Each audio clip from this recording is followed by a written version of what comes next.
क्या transfer certificate, migration certificate और leaving certificate तीनों एक ही होता है? क्या कॉलेज एडमिशन में तीनों लगते हैं? अगर आपके पास ट्रांसफ़र सर्टिफिकेट है तो क्या आपको माइग्रेशन सर्टिफिकेट को भी दिखाने की ज़रूरत होती है?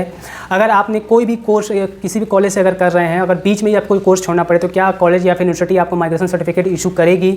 आने वाले कुछ मिनटों में इन सारे सवालों का जवाब आपको मिलने वाला है, तो चलिए इस वीडियो को शुरू करते हैं। तो सबसे पहले बात करते हैं TC मीन्स ट्रांसफ़र सर्टिफिकेट के बारे में। ये ऑफिशियली ये बताता है कि आपने इस स्कूल को ऑफिशियली छोड़ दिया है।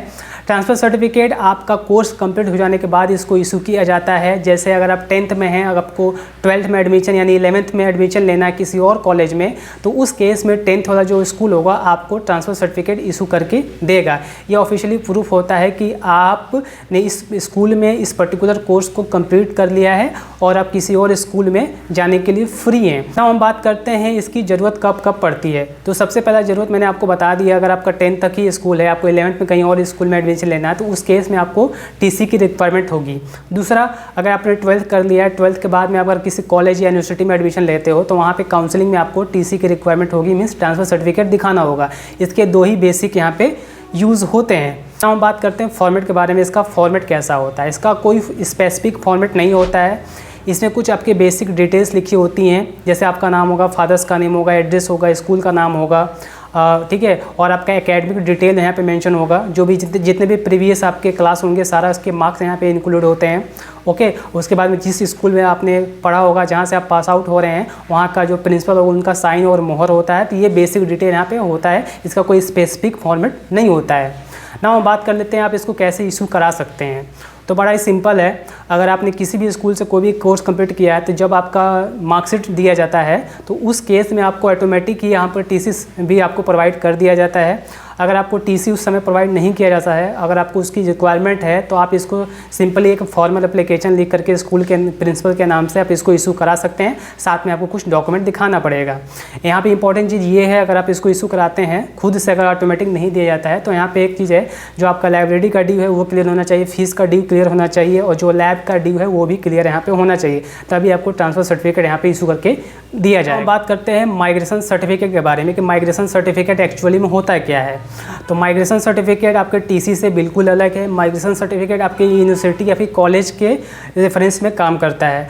ये बेसिकली ये बताता है कि आप किसी भी यूनिवर्सिटी को छोड़कर किसी और यूनिवर्सिटी में एडमिशन लेने के लिए फ्री हैं, या अगर आप जैसे बोर्ड के लिए भी होता है, जैसे आप CBSE बोर्ड में हैं, आप CBSE बोर्ड से किसी और बोर्ड में शिफ्ट होना चाहते हैं, मीन्स अगर आप CBSE बोर्ड में हैं, CBSE से अगर UP बोर्ड में शिफ्ट होना चाहते हैं तो यहाँ पे आपको माइग्रेशन सर्टिफिकेट की रिक्वायरमेंट होगी।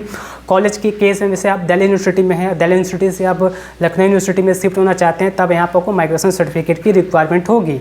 ठीक है, तो ये बेसिक इसका यूज होता है माइग्रेशन सर्टिफिकेट का। बात करते हैं फॉर्मेट की, तो माइग्रेशन सर्टिफिकेट का फॉर्मेट क्या होता है? इसका भी कोई स्पेसिफिक फॉर्मेट नहीं होता है। ये आपका यूनिवर्सिटी टू यूनिवर्सिटी वेरी करता है। इसमें भी आपका कुछ बेसिक डिटेल लिखा होगा, आपका एकेडमिक बैकग्राउंड लिखा होगा।